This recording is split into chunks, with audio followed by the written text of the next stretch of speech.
আল্লাহর জিকির করতে রাজি আছেন তো? সবচেয়ে শ্রেষ্ঠ জিকির বিশ্বনবী বললেন আফদালু যিকরি লা ইলাহা লা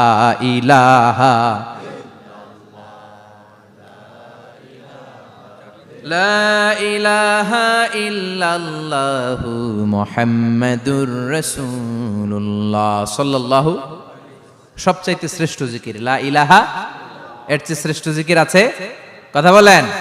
বিশ্বনবী বললেন মান ক্বালা লা ইলাহা ইল্লাল্লাহ সিদকান মিন কলবিহি, একনিষ্ঠতার সাথে অন্তর থেকে কেউ যদি জীবনে একবার বলে লা ইলাহা ইল্লাল্লাহ দাখালাল জান্নাহ, তার যদি পাপ থাকে, অন্যায় থাকে, ওই পাপ আর অন্যায়ের শাস্তিগুলার পরে কোনো না কোনো দিন আমার ওই বান্দা জান্নাতে ঢুকবে।